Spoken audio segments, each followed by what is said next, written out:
हमारे जीवन में जो ये विपदा, ये दुख, ये जो परिस्थितियाँ आती है, इसके मूल में कौन है?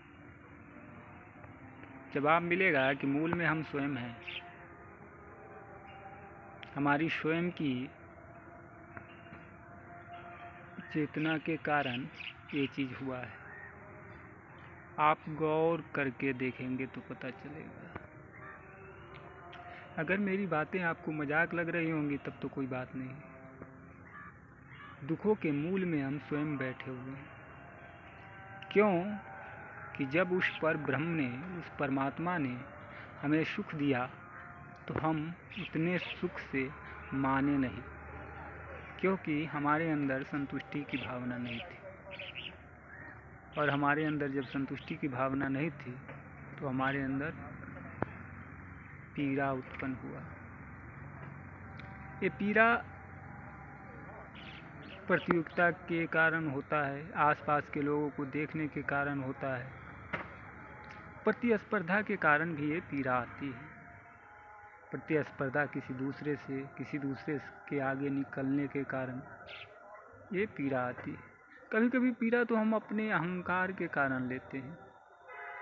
हम अपने अहंकार में इस तरह मदमस्त और मतिचूर रहते हैं कि हम समझते हैं कि जो कुछ हम कर रहे हैं उसके परिणाम अच्छे होंगे, जबकि उसके परिणाम बहुत ही भयावह होने वाले होते हैं और हमें इसका अंदाज़ा नहीं होता है। अंदाज़ा तब होता है जब तूफान आ जाता है और घर बिखरे पड़े रहते हैं, सारी चीज़ें फूटी और बिखरी रहती हैं, तब हमें इसका अंदाज़ा हो जाता है। इन दुखों से मुक्ति कैसे पाया जाए? इन दुखों से मुक्ति का उपाय है। अगर आपने समय रहते इन दुखों से मुक्ति का उपाय खोज लिया तो आपके लिए बहुत अच्छी बात है। अगर आपने नहीं खोजा तो खोजिए, अभी भी समय है। बाबा नीम करोली महाराज हमारे आंगन में उतरे हैं, तो फिर हमें तो इसके सोचना ही पड़ेगा। तो सिद्ध पुरुषों ने और संतों ने इस दुख का निवारण बताया है भक्ति। भक्ति बड़ा सीधा और बड़ा सरल है। हम चर्चा कर रहे हैं, बाबा से प्रार्थना कर रहे हैं कि मेरे अंदर भक्ति भर दे हे बाबा, और बाबा निश्चित तौर पे हमारे अंदर भक्ति का समावेश करेंगे। अगर हम उनसे मांगने जाएंगे तो वो हमें देंगे। बाबा ऐसा नहीं है कि हमारी नियति में जो लिखा है उसे बदल करके एकदम से हमें परिपूर्ण बना देंगे, नहीं, ऐसा नहीं। जो हमारी नियति में है वो तो घट के रहेगा, वो तो हो के रहेगा।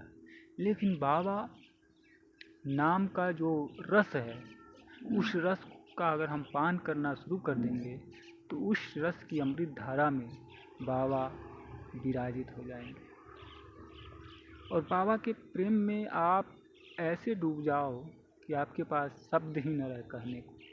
बोलना कुछ हो, बोले आप कुछ, बिल्कुल राम कृष्ण की तरह। राम कृष्ण ऐसे संत हुए हैं इस धरती पे जिन्होंने माँ भगवती की भक्ति की तो अपना शुद्ध बुद्धि ही खो दिया। तो हम अगर बाबा की भक्ति करते हैं, बाबा की उंगली पकड़ते हैं, तो अपना सारा चीज़ बाबा को न्यौछावर कर दें, तो हमें निश्चित रूप से सफलता मिलेगी। दुख तो इस शरीर का गुण कर्म है। दुख से हम बच के नहीं जा सकते। दुख जब स्वयं नारायण को हुआ, दुख जब स्वयं माँ जगदम्बा को हुआ, दुख जब स्वयं माँ राधा को हुआ, तो हम आप किस खेत की मूली हैं? स्वयं पर ब्रह्म के स्वरूप बाबा गुरुदेव महाराज दुखों को काटे तो हमारी आपकी दुख क्यों? दुख आता ही इसलिए है ताकि हमें ये पता चले कि सुख क्या चीज़ है, सुख क्या है। और इन सब दुख और सुखों से परे जो सिद्ध पुरुष होते हैं वो परमानंद की बात करते हैं, परम आनंद परम गति की बात करते हैं। तो हमें और आपको परम गति प्राप्त हो जाए, बाबा से यही विनती करते हैं कि हम आप निश्चित रूप से इस भवजाल भव माया बंधन में से निकल जाएं। इसी प्रार्थना के साथ जय श्री राम। दोस्तों, मैं एक बात कहना चाहूँगा, मैं बार बार इन चीज़ों को क्यों कह रहा हूँ, क्योंकि आप बाबा जी से मांग रहे हैं ना, डायरेक्ट रूप से मांग रहे हैं कि हे बाबा मुझे आप दे दो, और बदले में बाबा के सामने आप अपना कोई शर्त, हम अपना कोई संकल्प नहीं व्यक्त कर रहे हैं कि हमें कैसा बनना है, कैसे समाज का विकास करना है, कैसे भक्ति में अपनी आस्था बढ़ानी है। ये चीज़ें हम अपने आप में नहीं कर पा रहे हैं। तो हमारा ध्यान होना चाहिए उस भक्ति की तरफ जो बाबा नाम का अमृत है, उसको पीने की तरफ। जय श्री राम।